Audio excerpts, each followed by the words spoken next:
लखनऊ से एक और बड़ी खबर है, जहां पर बसपा 6 अप्रैल से शुरू करेगी अपना चुनावी अभियान। जी हां, 6 अप्रैल को नगीना बीएसपी की रैली है और बसपा सुप्रीमो मायावती भी होंगी शामिल। नेशनल कोऑर्डिनेटर आकाश आनंद रहेंगे मौजूद। बसपा के प्रचार अभियान की जिम्मेदारी उठाएंगे आकाश आनंद। बसपा प्रदेश अध्यक्ष विश्वनाथ पाल और विधायक उमाशंकर सिंह भी करेंगे प्रचार। नेशनल कोऑर्डिनेटर 6 अप्रैल को नगीना से शुरू करेंगी चुनावी अभियान। लोकसभा चुनाव में मायावती और आकाश आनंद करेंगे 25 रैलियां। बसपा मुखिया मायावती अन्य प्रदेशों में भी करेंगी प्रचार।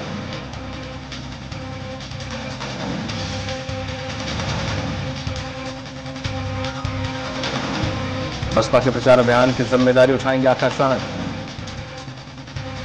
बसपा 6 अप्रैल से शुरू करेगी चुनावी अभियान।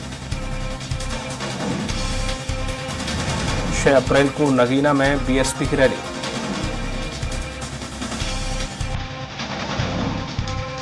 नेशनल कोऑर्डिनेटर आकाश आनंद रहेंगे मौजूद।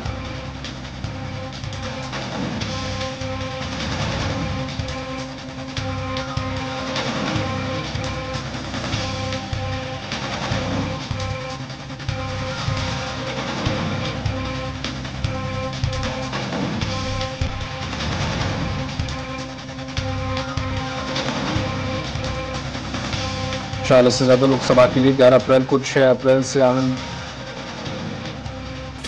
आकाश आनंद उतरेंगे ग्राउंड पर। यूपी लोकसभा की ऐसी सीटों पर मायावती 40 से अधिक जनसभाओं को संबोधित करेंगी।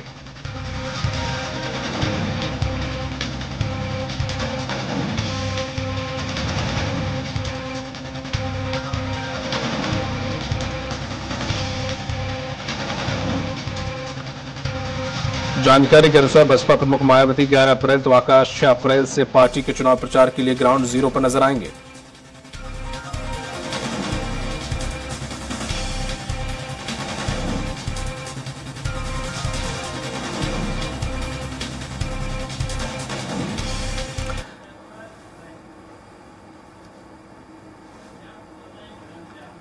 और अधिक जानकारी के साथ जुड़ गए हैं सहयोगी घनश्याम निशांत चौरसिया। घनश्याम, बुआ भतीजे मैदान में उतर रहे हैं, कोई 6 तारीख से तो एक 11 तारीख से। आनंद जी शायद 6 तारीख से, मायावती जी 11 तारीख से मैदान में उतर रही हैं। कुछ 40 सभाएं तकरीबन निर्धारित की गई हैं। क्या कुछ बुआ भतीजे की रूपरेखा है चुनावी रैली की? देखिए, आखिरकार वो कार्य है व्यक्ति के लिए जो मौन थी मायावती, अब वो ताबड़तोड़ रैली करने जा रही है। 6 अप्रैल को भी नगीना में मायावती शामिल हो सकती है। हालांकि जो 6 अप्रैल को नगीना में रैली होने जा रही है बसपा का, उसमें जो ओवरऑल जिनके सबसे जिम्मेदारी की गई है वो आकाश आनंद जो उनके भतीजे हैं। बाकी 11 अप्रैल को मायावती के नाम पर रैली की तैयारी की जा रही है। लेकिन ये भी माना जा रहा है कि 6 अप्रैल को भी मायावती वहां पे मौजूद रहेंगे और वहां पे रैली में शामिल होंगे। और अब लगातार जो जिम्मेदारियां दी गई हैं, पूरा का पूरा जिस तरीके से जिम्मेदारी दी गई है, उससे ये साफ है कि इस बार जो लोकसभा चुनाव है वो बुआ अपने भतीजों को पूरी तरीके से रिप्रेजेंट जनता के बीच में कर देंगी। क्योंकि नेशनल कोऑर्डिनेटर आकाश आनंद बनाए गए हैं, लगभग 1 साल के पहले बनाए गए हैं। और इस 1 साल के पहले उससे ही इनको तैयारी दी गई थी कि जो मॉडर्न लेवल पे जो चुनाव हो रहा है, जैसे कि पहले के चुनाव में हम लोगों ने देखा कि बसपा पुराने ढंगों पे चुनाव लड़ रही थी। वो बैठकें कर रही थी, वहीं पे दिशा निर्देश दे रहे थे और वहीं पे ज्वाइनिंग के कार्यक्रम अगर कुछ होता था तो होता था, नहीं तो वो अपने कैडर को लेकर के चलती थी। लेकिन अब उसे पता है कि जिस तरीके से Bharatiya Janata party, Samajwadi party, Congress party digitalization कर रही है, डिजिटल लेवल पे लोगों को रीच करने की कोशिश कर रही है, उसके बाद आकाश आनंद को यह जिम्मेदारी दी थी कि जो मॉडर्न राजनीति परिदृश्य है उस परिदृश्य में आपको उस खाके में अपने आप को बैठा करके बसपा को भी वो डिजिटल मोड पे लेकर के आना है। अब उसके अलावा जो पूरे देश में बसपा को चुनाव को लेकर के किन किन बातों को लेकर के जाना है, किस तरीके से कोऑर्डिनेशन होगा, कौन से लोग होंगे, रैलियां किस तरीके से होंगी, बसपा के एजेंडा क्या होंगे, इन सब सारी चुनाव को लेकर के उनको भतीजे को बुआ ने कोऑर्डिनेटर भी बना दिया। तो ऐसे में ये पहली जिम्मेदारी और परीक्षा भी होगी कि आकाश आनंद अपने बुआ के जो उनका सोच है, जो उनका एजेंडा है, जो उनके पार्टी की विचारधारा है, उस पर खरे उतर पाए। और यही है कि अब उन्होंने ताबड़तोड़ कुछ बैठकें भी की है। अंदरूनी तौर पर मीडिया को इसमें इन्वाइट नहीं किया गया था और ये इंटरनल इस बैठक में सारे रूपरेखा इन लोगों ने तैयार किया है। और जो आकाश आनंद है, अपने सभी जो पदाधिकारी हैं जिसको जिम्मेदारियां दे रहे हैं, उनको इंटरनली उनको जिम्मेदारियां दे दी हैं कि आखिरकार किस तरीके से इसको बता दी जा सकती है। क्योंकि जिस तरीके से देखा जाए, भारतीय जनता पार्टी के सामने जो दूसरा इंडिया गठबंधन है, इस इंडिया गठबंधन में जो है वो भी लगातार कहीं न कहीं सक्रिय हो गई है। भारतीय जनता पार्टी तो काफी ज्यादा सक्रिय है, लेकिन उसमें जो बसपा का ये जो एजेंडा इस बार का रहा है, वो भाजपा के एनडीए और दूसरा जो सबसे बड़ा गठबंधन है इंडिया गठबंधन, उसके इतर समीकरण को साधते हुए अपने प्रत्याशी को घोषणा करना, उससे इतर उस समीकरण को साधते हुए अपनी रैली तैयार करना, तो वो काफी ज्यादा वक्त लगा। ऐसे में जो आकाश आनंद है, उनके सामने बड़ी जिम्मेदारी है ये प्रूव करने के लिए कि जो अभी जिस तरीके से स्ट्रेटेजी पे भाजपा लोगों के बीच में जा रही है, वो इसमें सफल हो पाएगी। हालांकि जो राजनीतिक पंडित है विपक्ष, उनका साफ तौर पे कहना है कि मायावती अब चुप करके तो कदम तो रख रही है, लेकिन ये जो मायावती के जो मौन के मायने हैं, वो कहीं ना कहीं जांच का डर है, बीजेपी का डर है, और वो उस तरीके से डाइसिंग करना चाहती हैं कि किसी तरीके से उनका वोट, बसपा का वोट इंडिया गठबंधन को न मिले। साफ तौर पर कांग्रेस और समाजवादी पार्टी को अगर शिफ्ट भी हो तो शिफ्ट समाजवादी पार्टी और कांग्रेस की तरफ न हो, इसलिए भी इस तरीके की प्रत्याशियों की घोषणा कर रही है। इस बाबत जब मायावती से बात हुई थी, मैं उस प्रेस कॉन्फ्रेंस में मौजूद था, तो उन्होंने कहा कि हम ऐसे प्रत्याशी घोषणा कर रहे हैं कि भाजपा और सपा दोनों लड़ करके जो वोट कटेगा उसका फायदा सीधे तौर पर बसपा को मिलेगा।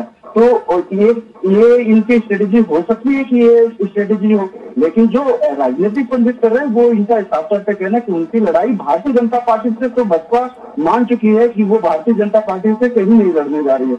लेकिन कांग्रेस और समाजवादी पार्टी की तरफ इनका वोट बैंक शिफ्ट न हो, जिस तरीके से घोषित लोकसभा चुनाव में, माफ करिएगा, विधानसभा उपचुनाव में जिस तरीके से वहां पे बसपा का जो वोट शिफ्ट समाजवादी पार्टी के कैंडिडेट की तरफ गया और कांग्रेस ने वहां पे समर्थन दिया। इवन वहां पे सिटिंग एमएलए ने दारा सिंह चौहान थे, उन्होंने इस्तीफा दिया, फिर से वहां पे चुनाव भारतीय जनता पार्टी की तरफ से लड़ा और वो हार गए और सुधाकर सिंह वहां से समाजवादी पार्टी की तरफ से जीत गए। और जो बूथ लेवल पे जब उसकी डेटा एनालिसिस किया गया तो पता चला कि जहां पे बसपा को काफी ज्यादा वोट मिलता था, वहां पे सबसे ज्यादा वोट समाजवादी पार्टी को कैंडिडेट को मिला। तो ये कहीं न कहीं सत्ते में डालने वाली थी बसपा को, और बसपा के साथ साथ भाजपा को भी, कि जो बसपा का मूल वोटर है, जो काडर का वोटर है, वो समाजवादी पार्टी की तरफ शिफ्ट हुआ, ना कि भारतीय जनता पार्टी की तरफ शिफ्ट हुआ। और यही कवायद है कि इस बार मायावती समीकरण के साथ रैलियां करेंगे, इस समीकरण के साथ लोगों के बीच में जाएंगे कि वो जो वोट शिफ्ट हो या फिर बहुजन समाज पार्टी को मिले या फिर दूसरे अन्य दलों की तरफ या यूं कह सकते हैं भारतीय जनता पार्टी की तरफ शिफ्ट करे, ताकि इसका लाभ कांग्रेस और समाजवादी पार्टी को नहीं मिले। क्योंकि समाजवादी पार्टी से की सीधी लड़ाई, बसपा अपने आप को मानती है कि मेरी सीधी लड़ाई अगर किसी दल से है उत्तर प्रदेश में तो वह है समाजवादी पार्टी की लड़ाई। कांग्रेस बहुत कमजोर है, सपा और कांग्रेस के अकॉर्डिंगली तो अगर देखा जाए तो काफी ज्यादा डाउनग्रेड में है। तो ऐसे में देखा जाए तो यहाँ पे उनकी ये पूरी कवायद होगी कि इन रैलियों के जरिए दो चीजें साधना, कि वो अपना काडर वोट को बचाए रखे और अगर शिफ्ट भी हो तो वो समाजवादी पार्टी की तरफ ना जाए। और दूसरी बात, आकाश आनंद को, यानी जिसको बुआ भतीजा आपने कहा, ये जोड़ी को इस पटल पे लाना कि आगामी कुछ जो चुनाव हैं उस चुनाव में बसपा को भी जिंदा रखा जा सकता है और बसपा को जिंदा रखे जाने के साथ साथ आकाश आनंद को तरीके पोस्ट दे करके उनको एक चेहरा स्टेबलिश किया जा सके। जी दीपक जी, तमाम जानकारी साझा करने के लिए शुक्रिया आपका घनश्याम। तो ये थे हमारे सहयोगी घनश्याम, जिन्होंने जानकारी दी है कि मायावती और उनके भतीजे आकाश आनंद दोनों मिलकर प्रचार करेंगे। सीधा मायावती यहाँ पर आकाश को रिप्रेजेंट कर रही हैं। हो सकता है कि आने वाले समय में राजतिलक आकाश का हो, बीएसपी की कमान आकाश संभाले। तो ऐसे में ये चुनाव काफी बीएसपी के लिए अहम है, लेकिन कोशिश बीएसपी की यही है कि अगर बीएसपी से कोई वोट छिटकता है तो वो एटलीस्ट सपा और कांग्रेस की तरफ तो ना जाए।